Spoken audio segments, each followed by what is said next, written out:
मणिपुर में जो हुआ है, हम इसका सिर्फ निंदा ही नहीं करते हैं, मुझे आज ये महसूस होता है प्रधानमंत्री जी, इस दर्द तो आपको तब पता चलता जब आपकी बेटी मणिपुर में जिसे नंगा निर्वस्त्र करके बलात्कार किया जाता, तब आपको एहसास होता। पूरे देश में मणिपुर बनाना चाहते हैं, पूरे देश में नूहू बनाना चाहते हैं, पूरे देश में दंगा फसाद खड़ा करके। उस दिन जिस दिन मणिपुर जल रहा था, मणिपुर में बेटियां निर्वस्त्र हो रही थी, मणिपुर में चैलेंज के साथ खुलेआम सामूहिक बलात्कार हो रहा था, और उस दिन भारत का प्रधानमंत्री 38 दलों का बैठक कर रहे थे। कल तक बोलते थे एफआईआर नहीं है, बेटियों ने एफआईआर कराया, तुमने कहा यह चार्जशीट नहीं हुआ है, बेटियों ने चार्जशीट कराया लड़के। आज वो चार्जशीट होने के बाद भी, एफआईआर होने के बाद भी दर्जनों बेटियों का बलात्कारी प्रधानमंत्री के साथ खड़ा है।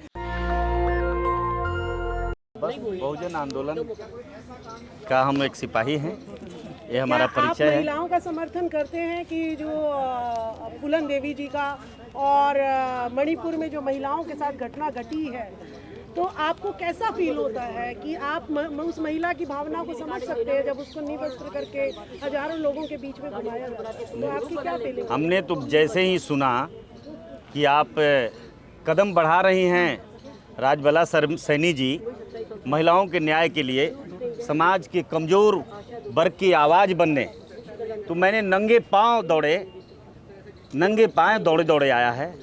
और आज बड़ा अफसोस होता है, कलेजा फटता है, दुख होता है।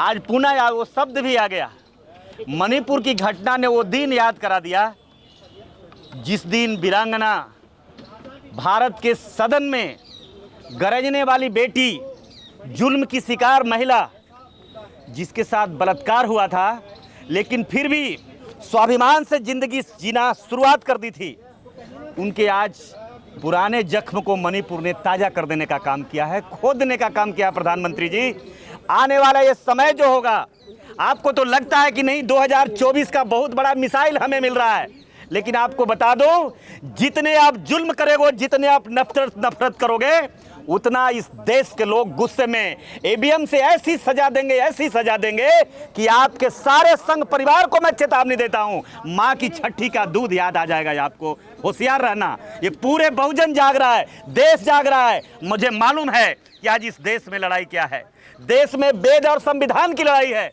आज उसका शिकार हुआ है मणिपुर की वो बेटी।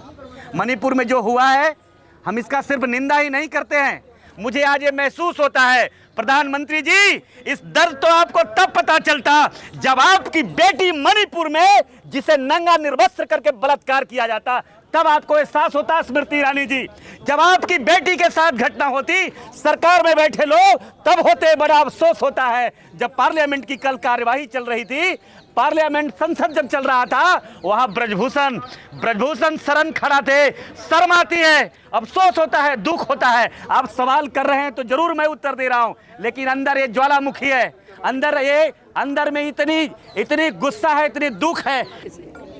देखिए, आप बड़ा और छोटा की अगर बात कह रहे हैं, तो मैं खास करके ये दोनों डबल इंजन, जहां दोनों सरकारें भारतीय जनता पार्टी के है, संघ परिवार का है, डबल इंजन की सरकार है, और एक दिन नहीं, 2 दिन नहीं, 3 दिन नहीं कि किसी को पता नहीं चला, 4 दिन नहीं, 5 दिन नहीं, 91 दिन तक मुसलसल लगातार घटना होता रहा, 91 दिन तक लोग मरते रहे, हत्याएं होती रही, निर्वस्त्र होता रहा, बलात्कार होता रहा, लेकिन बड़ी अफसोस की बात ही 18 दिन तक एफआईआर तक दर्ज नहीं किया है। आप जिम्मेदार की बात कर रहे हैं, ये पूरे देश में आपातकाल के हाल से गुजर रहा है। 74 में भी ये दिन नहीं था, 74 में भी ये हालात देश में नहीं था, वही स्थिति ये पैदा कर दिया है। पूरे देश में मणिपुर बनाना चाहते हैं, पूरे देश में नूहू बनाना चाहते हैं, पूरे देश में दंगा फसाद खड़ा करके। अभी देखिए, एक नई बातें, एक नया चाल भारतीय जनता पार्टी ने कर दिया। कल तक मनमोहन जिसको मोनू मनेसर करता था, आज ओबीसी को खड़ा करने के लिए, ओबीसी को आगे करने के लिए मोनू यादव कह करके, दंगाई को कह करके आज ये बताया जा रहा है। ये भी एक बड़ी गहरी साजिश है।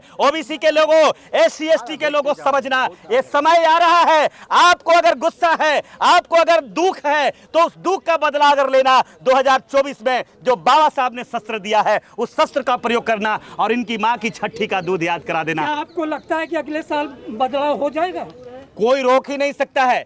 क्योंकि आपको इसलिए मैं बता दूं, हताशा में बैठे हैं, निराश होकर बैठ गए हैं। अभी बताओ, इस देश में उस दिन जिस दिन मणिपुर जल रहा था, मणिपुर में बेटियां निर्वस्त्र हो रही थी, मणिपुर में चैलेंज के साथ खुलेआम सामूहिक बलात्कार हो रहा था, और उस दिन भारत का प्रधानमंत्री 38 दलों का बैठक कर रहे थे, 38 दलों का यहां मीटिंग कर रहे थे। और कल तक तो ये बोलते थे कि 400 पार अकेले दम पर जीतने वाले हैं। 38 गठियों का जिस दिन गठबंधन बना दिया, जिसको कल तक धक्का मारकर निकाल दिया था, उपेंद्र कुशवाहा को धक्का मार करके निकाला था, जीतन राम मांझी को धक्का मार करके निकाला था, ओम प्रकाश राजभर को धक्का मारकर निकाला था। आज वैसे वैसे लोगों को संगठन बनाना पड़ा, वैसे वैसे लोगों को मोर्चा में लाना पड़ा एनडीए में, जिनका पंचायत समिति और वार्ड का मेंबर जिनके पास नहीं है, वो आज एनडीए का हिस्सा बन गया है। इसलिए भारतीय जनता पार्टी हताश हो चुकी है, निराश हो चुकी है। और मैं कहना चाहता हूं, दो तरह का देश चलाना चाहते हैं, एक इंडिया भारत के संविधान से चलाना चाहता है, एक हिंदुस्तान चलाना चाहता है। लेकिन हिंदुस्तान में भी जिसे हिंदू कहता है, वो हिंदुओं को हिंदू नहीं रहने देना चाहता।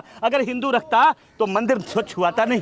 हिंदू समझता तो आज भारत की ट्राइबल महिला जो भारत की महामहिम है, सम्मान से मैं अदब से नाम लेता हूं द्रौपदी मुर्मू जी को, जिसको मंदिर के परिसर से पूजा करने से रोका नहीं जाता, तालाब से पानी गिरने के लिए दलितों को रोका नहीं जाता, इस देश में पढ़ाई पढ़ने के लिए स्कूल से बच्चों को अपमानित करके निकाला नहीं जाता। इसलिए इन्हें हिंदुओं से भी प्रेम नहीं है, हिंदुस्तान से भी प्रेम नहीं है। बड़ी अफसोस की बात है, जो कलियों को हमेशा पैरों से रौंदा है, वही आज इस मुल्क की रहनुमाई का कसम खा रहा है। ये तो बड़ी अफसोस की बात है। अमृतकाल चल रहा है, आजादी का अमृत महोत्सव मन रहा है। अमृतकाल आपके लिए होगा तो बहुत बढ़िया, अमृत पी लीजिए, लेकिन हम तो 20 पाने वाले यहाँ लोग खड़े हैं, हमें अमृत नहीं चाहिए। अमृत पीने वाले भारतीय जनता पार्टी और संघ परिवार में लोग बैठे हैं। हम आज भी 20 के लिए यहाँ खड़े हैं। अमृत पीने वाले होते तो आज यहाँ आजाद मैदान पर खड़ा होकर, राजबाला जैसी महिला आज सड़कों पर खड़ा होकर के माथे में काली पट्टी लगाकर संघर्ष के लिए तैयार नहीं होती। ये तैयार है। आज इतनी महिलाओं की फौज खड़ी है, इतनी महिलाएं आकर के आज प्रोटेस्ट कर रही है। ये प्रोटेस्ट कोई साधारण नहीं है। नरेंद्र मोदी जी, ये वही फूलन देवी की आग है, ये मणिपुर की बेटी की आग है, ये नुहू की आग है। तुम इस आग से अपने दंगा के करा करके राजनीति की रास्ता खत्म कर डालना बढ़ाना चाहते हो, तो हम कह देना चाहते हैं, यहां से निकली हुई चिंगारी में तुझे राख कर देगा। 24 में तेरी वजूद भी नहीं बचने वाली है। सत्ता के मद में मत रहो, सत्ता के नशे में चूर मत हो जाओ। तेरे सत्ता के नशा ने तुझे ऐसी इतनी मगरूर बना दिया है, तुझे मणिपुर नहीं दिखाई देता है, नूह दिखाई नहीं देता है, सहारनपुर दिखाई नहीं देता है, कमजोर बेटियों की आवाज दिखाई नहीं देती है। इसलिए हम आगाह करना चाहते हैं, और खासकर बहुजन समाज के लोगों को मैं कह देना चाहता हूं, अब ये बातें नहीं करते हैं, अब ये बातें फलाई किसकी करने लगे हैं, लव जिहाद की करने लगे हैं, लव स्टोरी पार्लियामेंट में चलाने लगे हैं। इसलिए मैं कहता हूं, अब इनके पास कोई मुद्दा नहीं है। ये जानते हैं बेरोजगारी जुमला हो गया, पढ़ाई जुमला हो गया, दवाई जुमला हो गया, सारे चीज जुमले हो गए। अब इनके पास बोलने के लिए कुछ नहीं है। तो देश के लोगों को, दिमाग को, देश के लोगों का ध्यान को भटकाने के लिए आज जो पार्लियामेंट में जो हो रहा है, बड़ा बाबा साहब होते तो बड़ी दुख होता। न जाने उनकी आंख से क्या निकलता। जिस पार्लियामेंट बाबा साहब ने 140 करोड़ को न्याय के लिए बनाया था, लोगों को आंसू पोंछने के लिए बताया था, निर्वस्त्रों को वस्त्र देने के लिए बनाया था, आज बाबा साहब का अपमान उस पार्लियामेंट के अंदर हो रहा है। इसलिए दलितों, आने वाले समय में एक ही इनके पास मामला है। नोटबंदी से पूरे पैसा लेकर भारतीय जनता पार्टी के कार्यालय में रखा है। पूरे देश के भाजपा कार्यालय में ब्लैक मनी का बड़ा खजाना पड़ा है। आने वाला समय में वोट भी बेच खरीदेगा, क्योंकि वोट खरीदने की इनको परंपरा है, हमेशा इनको रही है। और 5 किलो चावल और गेहूं दे करके भी ये वोट पर इनकी नजर लगी हुई है। इसलिए मैं आगाह करना चाहता हूं दलितों, आप ये समझना, ये बाबा साहब ने वोट का अधिकार दिया है। वोट बेटी होती है, बेटी को बेचा नहीं जाता है, बेटी दान कर दिया जाता है। जिस दिन तुम दान कर दोगे, उस दिन इनकी माँ की छठी की दूध याद आ मेरी जाएगी। तरफ से आखिरी सवाल आपसे ये बताया, आपने जिक्र किया मोनू नेसर का, ठीक, राजस्थान की पुलिस भी उसे तलाश रही है और हरियाणा सरकार भी, आखिर पकड़ में क्यों नहीं आता?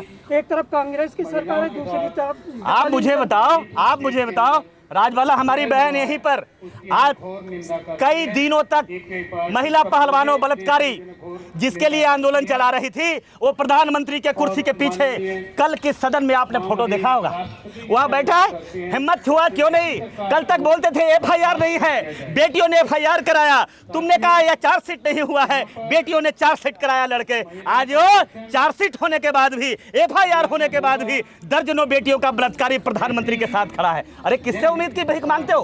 किससे न्याय की बात मांगता हो? मैं तो सिर्फ काउंटर कर रहा हूँ, बता रहा हूँ, हमें कोई आशा नहीं है, उम्मीद नहीं है। अगर सुल्ली पर भी लटका दोगे, गोली मार दोगे, तोप से भी अगर उड़ा दोगे, तो मैं न्याय तुमसे नहीं मांगने जाऊंगा, इसलिए क्योंकि बाबा साहब का संविधान पे तुम विश्वास नहीं रखते हो। हम भी संविधान परस्त लोग हैं, हम संविधान में विश्वास रखने वाले लोग हैं। नेशनल दस्तक की आपसे गुजारिश है कि अगर इसको बचाना चाहते हैं तो नेशनल दस्तक को सब्सक्राइब करने के लिए रेड कलर के सब्सक्राइब बटन को दबाएं, फिर बेल आइकन की घंटी दबाएं। नेशनल दस्तक को बचाने के लिए बहुत जरूरी है कि हर खबर को शेयर करें, लाइक करें, कमेंट जरूर करें।